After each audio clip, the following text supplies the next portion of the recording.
Hello and welcome to Coach's Corner, your inside track to different high school programs throughout the city of Marlboro. I'm your host, Matt Bisaccio, and today we're joined by Aspet Valley boys basketball coach, Bobby Corazzini. Thank you very much for hanging out with us. Oh, thank you for having me. It's a pleasure.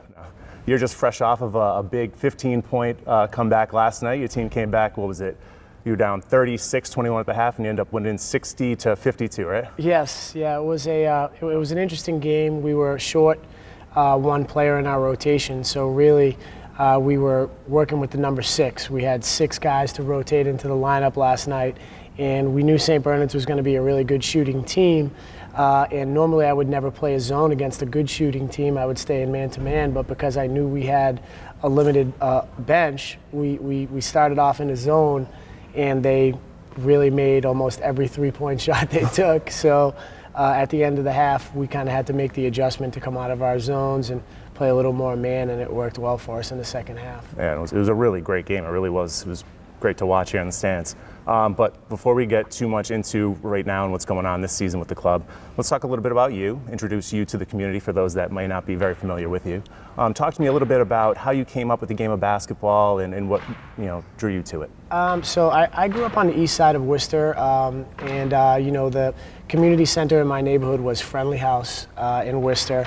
That was kind of like my home away from home, just going to Friendly House every day after school. My first basketball coach was a man, J.P. Ricciardi, who is very much involved with Major League Baseball now.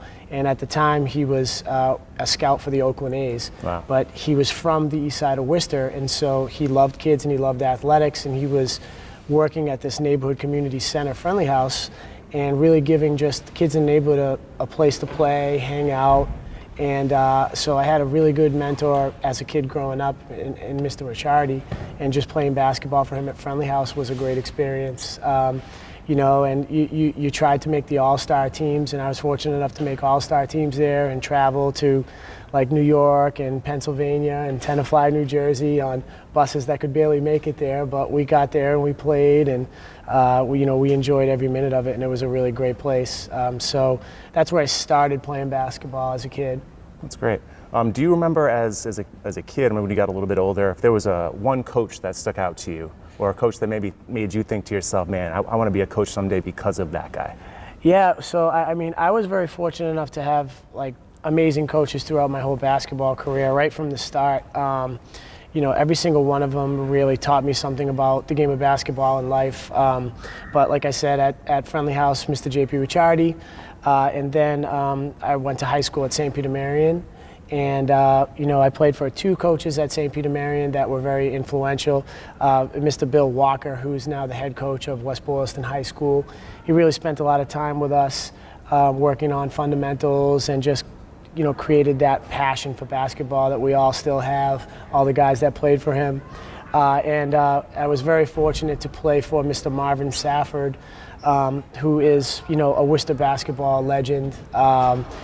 He ended up playing for the New York Knicks and the Portland Trail Blazers. He played for USC. Wow. So he was a big-time player, one of the all-time leading scorers in Worcester basketball history. He scored over 2,000 points in high school, and they didn't even have a three-point line back then. So that's a lot of buckets. Having him as a head coach the year we went to the state finals was pretty amazing. He really taught us a lot about having confidence on the floor, and just taking the approach to the game that we were the best team around, and having that kind of confidence. He really just instilled a lot of confidence in us because he was such an amazing athlete and such an amazing player.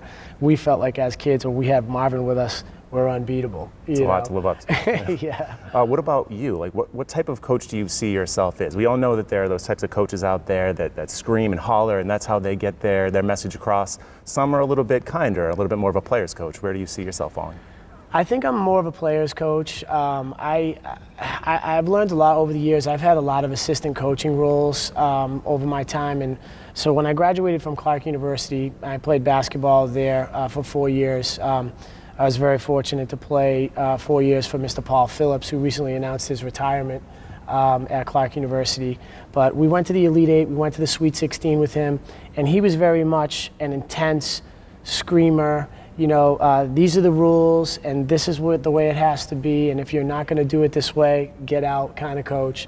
And I responded well to that. But, as I've learned over the years, working with different coaches and working with high school students in particular, not every kid responds well to that. I've kind of adjusted my coaching style over the years to be more of a player's coach, where I know when to turn it on as far as intensity and when to draw it back a little bit. Every single coach that I worked with definitely taught me something that I use in my coaching. So it's been a good experience all around. So it's not necessarily making them run suicides every time they mess No. up. Maybe it's more of kind of just putting a hand on their back and kind of letting them know. No. Maybe sometimes raising the voice a little bit, Yeah. but never kind of going over the top. I mean, I always let my players know that any type of running or conditioning that we do in practice is that. It's running and conditioning, so that we're ready to play. It's never used as a punishment or anything like that. To me, like, playing basketball and being around basketball is a privilege. So, as a high school athlete, if you get the opportunity to be on a team and to compete, it's a good thing, and it shouldn't be something the kids dread every day. It should be something they look forward to, So Absolutely. I want to be part of what fosters that. A kid's enjoyment for basketball and competitive fire to win. I mean, but it's a tough balance. It's a tough line. I bet. I'm sure I would have enjoyed playing under you a little bit more than my high school coach. Man, my high school coach was intense, that's for sure. But getting back to the team, and last year, you guys made it to the semis of the district playoffs. You lost to Maynard. You're returning a lot of your players from last year. Is the expectation to make it to that point? And if you don't, is it a failure? The expectation is for us to compete one game at a time. If you look too far ahead, you can tend to overlook some of the hungrier competitors that you got to face along the way. We want to take one game at a time, obviously. We set goals as a team, and of course, our goal would be to be in the state finals, but we understand that that's a big goal and that we can't look past the 20 teams we have to play during the regular season to get to that point. And then, of course, the postseason is just survive and advance time. So you have to, again, take the challenge in front of you, knowing the big picture where you want to get to the mountaintop, but you have to get past those teams first in front of you, and that's game by game and situation by situation. As you saw last night, you just never know what kind of wrenches are going to be thrown into the gears and what you have to do as a coach to adjust. So it's all a challenge, but it's all fun. We love it.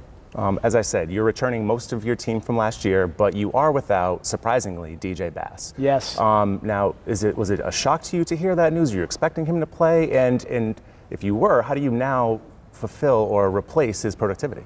So we definitely were expecting DJ to play.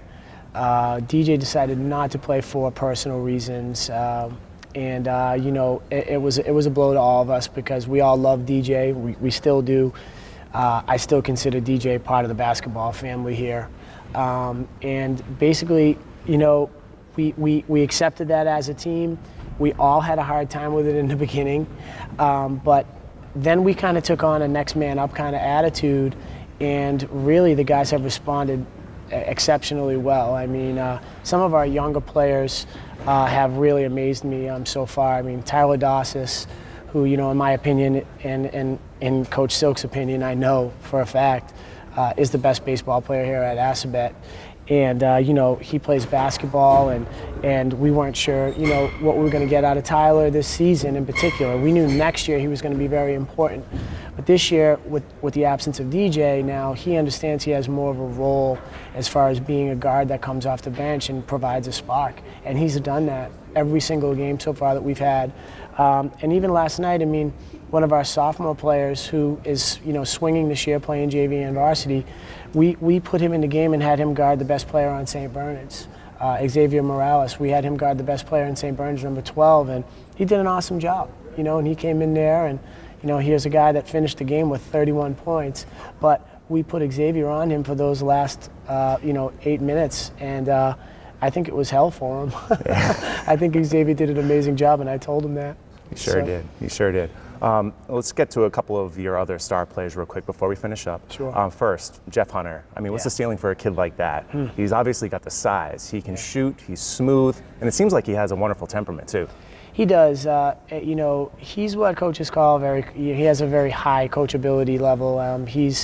he can accept it when you're difficult on him, but he also accepts positive feedback too and really runs with it.